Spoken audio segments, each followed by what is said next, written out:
All right, I'm a little under the weather, so my voice might be off, and please don't shoot the messenger, but I feel like this particular stream was kind of mid. It's like a C plus, a 6.7 maybe out of 10, 6.7. Sorry, kids. And later on, I'm going to talk briefly about a really questionable decision they made that I can't get my head around. But let's do the usual. We're going to cover an hour and a half worth of content as quickly as possible and get you out and on your way. So going into our next patch, the biggest things are really going to be the new content that comes with Futaba. So Futaba is a new navigator. We'll talk about her in a second. But just like the prior Persona 5 cast members, she integrates into the P5 crossover storyline, whatever you want to call it. They say that it is actually part of the main narrative, not just some side event. And so she will be here. She'll have the first half of this event. The other half will come later. We'll talk about that when we see the roadmap.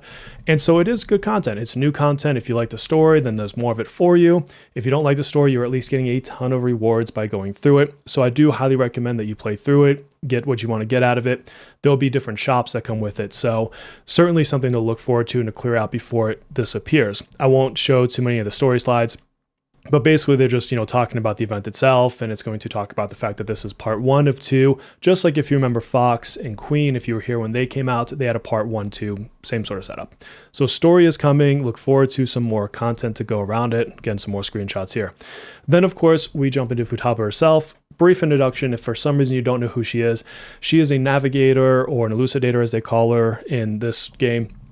And she basically thrives around debuffing the enemies, buffing your team, as a lot of navigators can, but she does a very unique thing where she can implant weakness on her skill 3. So her skill 3 will select a person from your team. Let's say that they're nuke damage.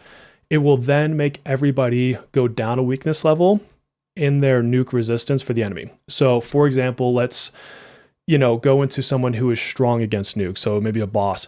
It would make them neutral. If they're neutral, it would make them weak. If they're weak, they do more damage. So it kind of just steps them down one level, which can be incredibly powerful. You can do just monstrous amounts of damage because of this. It lasts for one turn, and then you gotta, get your turns back and work through her mechanics. I'll have a separate video for Futaba, probably less than 24 hours from now, on if you should pull her. Spoiler alert, you should. But more importantly, A0, A1, R0, what order I think you should go in. And that will come soon enough. So if you want to wait for that before you pull, feel free. It'll be, like I said, a little bit less than 24 hours from now. But that's Futaba. In terms of her buffs, let me skip ahead to the buff slide because you can see just how long this entire section goes until we get there. What's important to understand is her buffs, it looks like they did a lot, but these are actually live on the other servers, except for, I believe, the 20% analysis. It's 15 elsewhere. And I don't want to conflate that with it being a bad thing.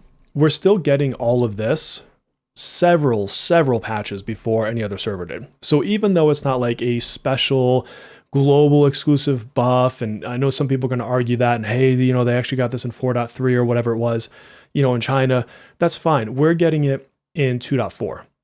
We're not getting it in 4. Whatever it came out in. I forget the numbers. So you're still getting a lot of power introduced earlier than you got it elsewhere. And frankly, she needed nothing. She was absolutely fine and cracked before anything was ever changed about her. So this is all just icing on the cake.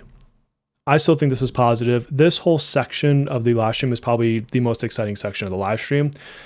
And I hate to say it, it's going to go downhill from here. Well, depending on what you like about costumes, because they actually do show her in her maid outfit.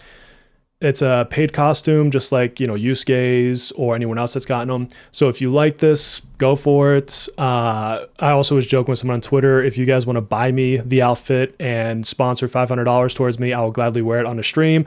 I don't think anyone's going to do that, but it'd be a funny joke if we did. But yeah, it's going to take a lot to put me in a maid outfit, as sexy as that might be for some of you. And so let's keep going. Here's some screenshots from her event. What I love about this is 2 things.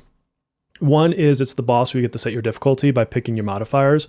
If you saw the last podcast, Platypus and I talked about how much we love this event. It's so true, so I'm glad to see it come back.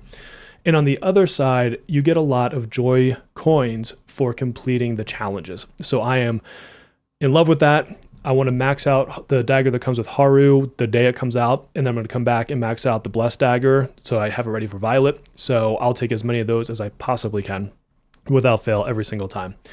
And then they'd go into a little bit more. You can still see the screenshot. But if you're interested, there will be a Discord event for their Discord. Now, I don't know if this is on global as well. Somebody in the chat said they could only find it in Japanese.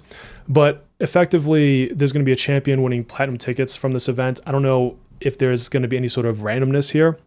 If it is truly just the person that does the best, and this is probably a whale territory sort of a thing. And you can get Discord XP. I don't know. Points are made up. They don't matter. Who cares?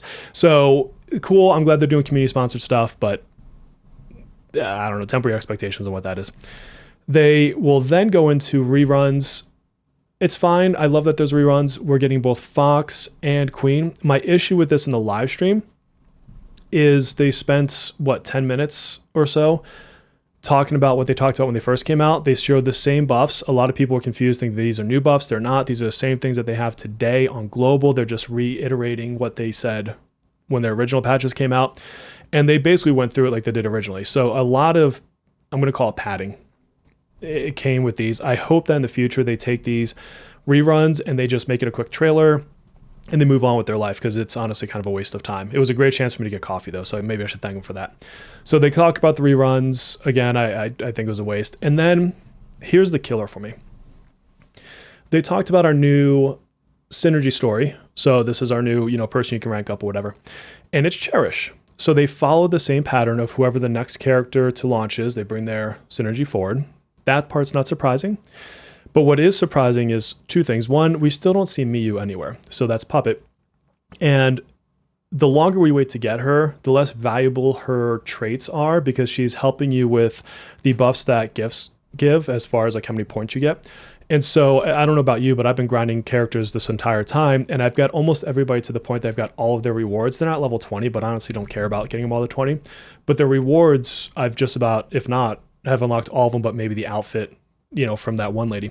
So the value of her diminishes over time. They keep delaying her. I'm hopeful that maybe she's the next patch, but I keep saying that every live stream and it just doesn't pan out. His synergy story is fine. I have nothing against it, but let me show you what he gets.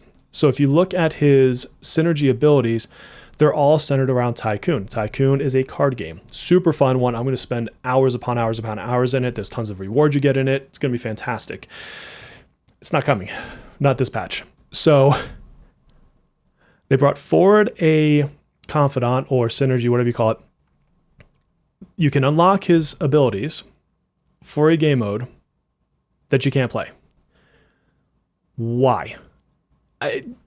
Just give us Puppet instead. Honestly, cool. We get to introduce the character before his banner. Maybe this is meant to drive some sort of buyer's response of, oh, I like the guy, I'm going to go pull on him, whatever. But first of all, he's going to go to standard banner anyways. So he's not even a limited. We're not sure if he's going to be in the 6-month holdover or not. There's rumors that they have stopped that with his banner. I don't know if that's true. Take it for what it's worth. We'll find out on the next live stream, hopefully. But we're getting a character who comes with a feature that we can't even use. And it's a very wanted feature. It's a stupid decision. I'm just going to call it what it is. It's dumb. I hate it. Maybe you think it's good. I don't know. I think it's terrible. They go into some more rewards, typical with patches. I'll take them. Give me the freebies. We got the new outfits. I would love to get this one. This is not a month that I can go and get the extra premium battle pass. But if you like it, go for it. You can also do some color dyeing to it. I think this one looks fantastic. Wonder has always got the drip. And then let's see, they go into the usual stream rewards. We'll get our 600 gems. And now the last kind of really cool thing, they do go over the update schedule. So 2.4 is the one we just talked about. So everything I just talked about. 2.5, we get Trial of Thorns back. This is where Cherish will come out. We will get the Tycoon, so we have to wait a couple weeks. They're delaying it for a couple weeks and not synergize or syncing it with his Confidant, which again, I think is the stupidest thing. Velvet Trial updates, I'm assuming this is the increased technician levels. Hopefully. They're more difficult for sure. They will definitely challenge more players, so I'm looking forward to that content, because otherwise this is going to be a very light content cycle. If you rush through the Futaba event now, tomorrow in the next couple of days, you're going to have a bit of a wait before 2.6 before we get the second half. So my recommendation is don't overblitz yourself here. You've got a lot of time to complete this stuff. Or if you're like me and you're going to spend a stupid amount of time in Tycoon, blitz away. I love Tycoon. There's a ton of rewards you can get from it. So I'm going to be enjoying it. I was just talking to Bladesifer in the YouTube chat. I think him and I are going to challenge each other. I might even try to get a content creator tournament going. We'll see how it works. But that is the real content there. And then Velvet Trials, you do as your leisure. Hopefully Synergy Stories come and we get Miyu finally here. If not, everyone's joking. Maybe she's coming with her summer banner next year at this point. Like, who knows? I hope not. And then December, we get the 2.6 update. Persona 5 second half, this is Haru. So first half is Futaba, second half is Haru. So look forward to that. Same thing, same kind of structure. You'll get events, etc., shops to buy things. Then it looks like that's when we'll get our new Metro of Desire update. This is going to increase the level cap on it, or the reward track cap. You'll get some more chances to get more gems. You'll have another train segment to go through. Love or hate the mode, it's still got a lot of rewards. Limited time event, I'm not sure exactly what that is. And then Lufel's business plan update has finally been announced for 2.6. So we have a date coming. We're getting that soon. Finally, we'll get some more City Life updates and Synergy Story updates. My guess is this one is probably Katone, if I were to stake a stake in the ground, because she should be, I think, the character after Haru, which means if they're pulling him forward, I would think that's her. So hopefully Miyu and then Katone at this point. They do then finally talk a little bit about they wanted to bring an endgame mode forward. We're guessing that that's Astrolab. When they tried, they ran into a bunch of bugs. So it's still TBD when that's going to come out, unfortunately. But hopefully still pretty quickly. Hopefully it's going to be in that 2.6, and maybe that's the new feature. But either way, it came out with 3.0 before, so I don't think it's that far off. I would love to see it earlier because I just love the mode personally. But that's it, my friends. That is the whole stream. They did talk about a giveaway. It's probably on Twitter for a $100 Amazon gift card. So check that out. You can likely retweet and quote is typically what they do. So overall, again, I think it's mid. Futaba, excellent. Awesome character. New story content, great. Super questionable decision with the synergy swap and to not give the mode that comes with them. I don't understand who's in charge of that decision, but how do you not know that's going to be ill-received? I don't know. And otherwise, just a very standard stream. There really wasn't anything surprising in a good way. Nothing knocked my socks off. So 2.5, unfortunately, I think will be the same. It's going to be kind of a filler patch, but we do get Tycoon, which I'm excited for. So we'll see if they stitch it up. I don't think so. And other than that, my friends, please take care of yourselves.